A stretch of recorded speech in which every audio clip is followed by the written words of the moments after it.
Hello guys, গেমে আসলো এক নতুন আপডেট যেটার সম্পর্কে অনেকেই কিছু বুঝছে না, যেমন ফ্যান্টাসি টিম, তারপর ফ্লেম এরিনা। এগুলোই আমি আপনাদেরকে আজকে বুঝিয়ে বলবো। আমরা সকলেই জানি গেমে একটা নতুন ক্যারেক্টার এসেছে, তার নাম নেরো। এটা ফ্রিতে দিচ্ছে কয়েকদিনের জন্য। বিভিন্ন গান এবং বিভিন্ন ক্যারেক্টার এবিলিটিও কমিয়ে দেওয়া হচ্ছে।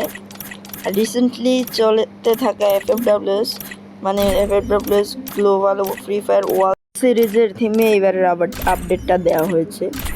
চাইনা থেকে বিভিন্ন আইটেম আমাদেরকে ফ্রিতে দিয়ে দিচ্ছে, তাই ওইগুলো বাদে আমি বলবো। প্রথমে বলছি ফ্যান্টাসি এবং ফ্লেম এরিনা বলতে আপনারা এই লবিটা দেখতে পাচ্ছেন। এখানে প্রথমেই আপনারা ঢুকতে এরকম একটা ইন্টারফেস আসবে। বিআর এবং সিএস খেলার মাধ্যমে আপনার পয়েন্ট কালেক্ট করতে পারেন। তারপরে এখানে দেখছেন আপনার পোস্ট ঠিক করতে পারবেন এবং বিভিন্ন ডাব্লিউএস এর টিমের লোগো সেট করতে পারবেন।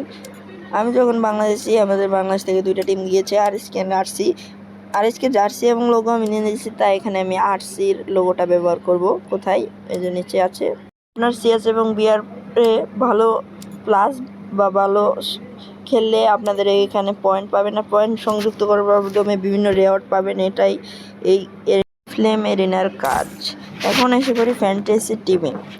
এটা আপনারা অনেকেই বুঝছেন না এটা কি।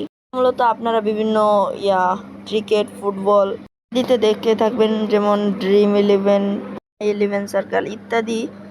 আপনারা দেখে থাকবেন যে টিম বানানো হয়, যেমন বাংলাদেশ আর ইন্ডিয়ার খেলা হলো ধরেন, সেখান থেকে আপনি সাকিব আল হাসান, বাংলাদেশ থেকে, ইন্ডিয়া থেকে ধোনি, এরকম মিক্সচার করে টিম বানানো।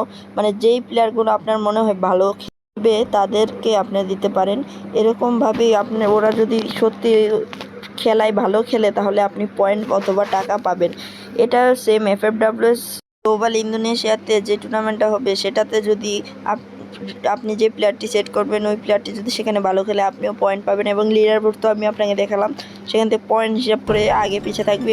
আমার মনে হয় আমি আপনাকে বুঝাতে পেরেছি। ভিডিওটি যদি ভালো লাগে সাবস্ক্রাইব করে দেবেন। Bye bye.